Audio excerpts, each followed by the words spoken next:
piny mangima. Kamano. Erokamano ahinya kuom paro makamano. Adhi e kaunti ma Kisumu, halo sani nago Obuon ma bende en jagoro mar riwruok mar jopuonjre mar NAT bade ma Kisumu. Obuon, ang'e ni seyo makamagi kaka jagoro e kaunti ma Kisumu bende isebedo kiwinjogi. Mage ma bende diwach ni do omako wang'i ahinya nyaka luwore kod penj mago mag KCPE KCSE mar higa mokalo. Erokamano. Ka ne wayudo duoko mar KCPE ma higa mokalo, ne wanwang'o nitie discrepancies in subjects ma jopuonjre mane ok otimo penj mar, for example, Kenya Sign Language ne nomi grades in Kenya Sign Language to Kiswahili mane gitimo ne ok omigi. At that time, ministry ne explain ni ne gigolo duoko yo mapiyo, therefore there could have been a few issues and there in terms of putting the results on the portal. But if compare with KCSE has taken some good time. It is almost about 3 weeks. Kwa jonyuol jopuonjre to could stakeholders want to access results to put on interior makosa. It don't blames either Mudoketi or service providers. I think that is very immoral. The leadership of the government, Ministry of Education and the NEC should just take responsibility and explain to the masses ne angoma timore. Nikech onge kaka nyathi motimo penj ki access result at one moment A-.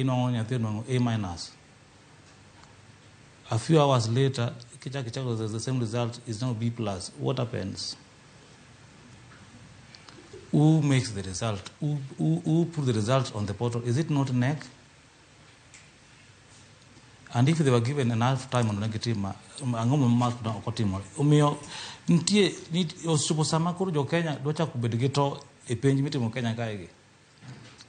Sharon, for the first time, the result mark KCSE is not well celebrated in the country. If you compare mark KCPE last year, parents don't celebrate everywhere how their children performed. But KCSE, a few celebrated. Why not the masses? And this is a serious examination, material to the next level, where they're going to be trained to become specific professionals which will serve this economy and this country in the future. Why? What is happening? Is it because that our people are losing hope in the examination systems in our country? I think as stakeholders, we must talk loud on this, because even as we speak today, although surrounding way on KCP at the KCSE, what about KCPE? Angino brobedo kwa lose nikech ramna penj mar KCPE no be poko chiwe nikech sunde bende wacho ni pok giyude. Schools have opened. Grade 7 the report karango.